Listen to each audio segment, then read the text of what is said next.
جب مرد مردوں کے ساتھ بدکاری کرنے لگیں گے تو بستی تباہ ہو جائے، شہر کے شہر تباہ ہو جائیں گے، ایسی موتیں آئے گی، اموات اتنی کثرت سے ہوگی کہ آبادیاں ویرانوں میں تبدیل ہو جائیں گی، لاکھوں لاکھ اموات ہوگی، ہزاروں ہزار اموات ہوگی، لوگ میت اٹھاتے اٹھاتے تھک جائیں گے، اتنی میتیں ہوگی۔ میں سمجھتا ہوں شاید کورونا نے اس کی ایک جھلک دکھا، یہ پورا معاملہ نہ تھا، یہ ایک جھلک تھی، جھلک۔ اگر اب بھی نہیں سنبھلو گے تو میتیں اٹھاتے اٹھاتے تھک جاؤ گے۔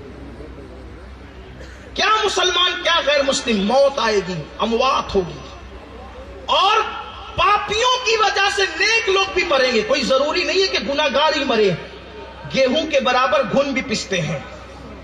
جب عذاب آتا ہے تو پھر گناہگاروں کے برابر نیکوکاروں کو بھی ساتھ لے کر کے جاتا ہے بہا کر۔ ایک مرتبہ حضرت موسیٰ علیہ السلام نے کہا، اے اللہ، جب گناہگار گناہ کرتے تو عذاب میں نیک لوگ کیوں مبتلا ہو جاتے، وہ بھی کیوں ساتھ ساتھ میں پس جاتے ہیں؟ تو اللہ تعالیٰ نے کوئی جواب دینے کی بجائے جو آپ کے پیر کے نیچے ایک بل کی چوٹیوں کی چوٹی سے کہا کہ میرے موسیٰ کو کاٹ لو۔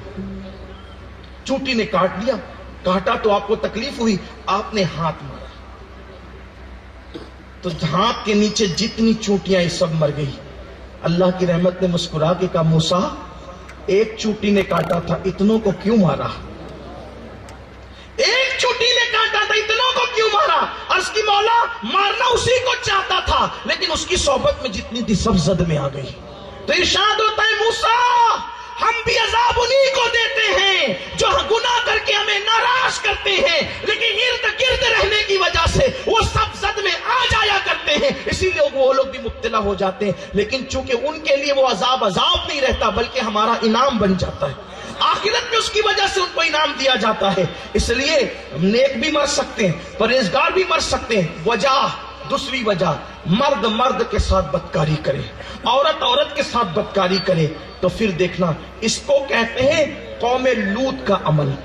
اس پر زیادہ گفتگو نہیں کروں گا، میری زبان حیا بہت بے چین ہوتی یہ بات کرتے ہوئے، لیکن اس پر اتنا ضرور کہوں گا کہ آج یوٹیوب پر گندگی دیکھ دیکھ کر، فلموں میں گندگی دیکھ دیکھ کر یہ گناہ بھی بڑھ رہا ہے، اور اس گناہ کا وبال کیا ہے اشاروں میں پڑھ دیتا ہوں۔ آج نوجوان لڑکے، چھوٹی چھوٹی عمر کے لڑکے ایک دوسرے کے دوستوں کے ساتھ اس فعل میں مبتلا ہیں، اسے کہتے ہیں قوم لوط کا عمل۔ اس کو اقلام بازی بھی کہتے ہیں، لواطت بھی کہتے ہیں۔ اس کا عذاب زنا سے بڑھ کر ہے، اس کا عذاب زنا سے بڑھ کر ہے۔ زانیوں کو جو عذاب ملے گا اس سے زیادہ مرد مرد کے ساتھ بدی کرے اس کو ملے گا۔ اور سننا، سن لو، اچھی طرح سن لو، اور ان تک اللہ میری بات کو ان کے کانوں تک پہنچا دے۔ جو لڑکے لڑکوں کے ساتھ اور جو لڑکیاں لڑکیوں کے ساتھ بدکاری کرتے ہیں اور بدی کرتے ہیں، گناہ کرتے ہیں، ان کا انجام کیا ہے؟ وہ کہیں بھی مرے، چاہے مکہ المکرمہ میں مرے، چاہے مدینہ منورہ میں مرے، چاہے اجمیر محلہ میں مرے، چاہے بغداد محلہ میں مرے، چاہے ہند میں مرے، سندھ میں مرے، مریں گے کہیں بھی۔ اور ان کو جب دفن کیا جائے گا تو اللہ اکبر، مٹی ان کی قبروں پر ڈالنے کے بعد فرشتے ان کو اٹھا کر وہاں سے لے جائیں گے اور لے جا کر ان کے لاشیں کو وہاں لے جا کر پھینک دیں گے جہاں قوم لوط پر عذاب آیا تھا، اور قوم لوط کے ساتھ ان کو ملا دیا جائے گا، اور وہ قوم لوط کے ساتھ اٹھیں گے اس طرح سے قیامت میں کہ جو مرد مرد کے ساتھ بدکاری کرتا تھا وہ قیامت میں بدکاری کرتے کرتے اٹھے گا، وہ بدی کرتے کرتے اٹھے گا۔ ایک دن میں 36 مرتبہ، ایک دن میں 36 مرتبہ اللہ ایسے لوگوں پہ لعنت کرتا ہے۔ اور جب کوئی مرد کسی مرد کے ساتھ بدی پاپ کرتا ہے، عورت کسی عورت کے ساتھ پاپ کرتی ہے، تو جانتے ہو کیا ہوتا ہے؟ زمین اور آسمان میں زلزلے آتے ہیں، عرش ہلنے لگتا ہے، آسمان ہلنے لگتا ہے، اور جانتے کیا ہوتا ہے؟ آسمان پھٹ کر پوری زمین پہ گر کر ایک مرد کے ساتھ پاپ کرے، بدی کرے تو وہ آسمان گر کے پوری زمین کو تباہ کر دینا چاہتا ہے. تو پھر کیا ہوتا ہے پتہ ہے؟ اللہ کے فرشتے آسمان کے کناروں کو پکڑتے ہیں اور کناروں کو پکڑ کر بار بار پڑھتے ہیں قل هو اللہ احد اللہ الصمد لم یلد ولم یولد ولم یکن لہ کفوا احد. تو یہ سورہ مبارکہ جب فرشتے بار بار پڑھتے ہیں تو آسمان پھٹنے سے بچ جاتا ہے. اگر فرشتے وہ آسمان کے کنارے پکڑ کے قل هو اللہ نہ پڑھیں تو ایک ہی آدمی کے ساتھ جو بدی کر رہا ہو تو اسی کی وجہ سے آسمان پھٹ کر کے گر جائے اور پورے انسان تباہ و برباد ہو جائے. ایک کے بدی سے اتنا عذاب آ سکتا ہے. تو جب کئی لوگ اس بدی میں مبتلا ہو تو ان کا انجام کیا ہوگا؟ اور سنو ایک بات آپ کو بتا دوں، جو لڑکے فلمیں اور سیریل دیکھ کر لڑکوں کے ساتھ بدی اور پاپ کرتے ہیں، یہ فعل تو جانور بھی کسی جانور کے ساتھ نہیں کرتا.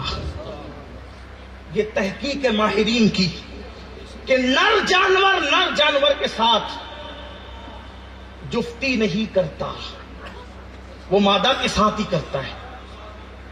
ایک ہی جانور ہے جو نر کے ساتھ جفتی کرتا ہے اور اس جانور کو سور اور خنزیر کہتے ہیں. اس کے سوا کوئی جانور، بندر ہو، کتا ہو، بلی ہو، کوئی بلے کے ساتھ بلیوں جیسا سلوک نہیں کرتا. سمجھانے کے لیے کرے، کوئی کتے کے ساتھ کتیوں جیسا سلوک نہیں کرتا. یہ قدرت کا نظام ہے. صرف سور اپنے نر کے ساتھ یہ کام کرتا ہے. اسی لیے جب یہ بدی کرنے والے مریں گے تو اللہ تبارک و تعالیٰ ان کو سور کی شکل میں تبدیل فرما دے گا.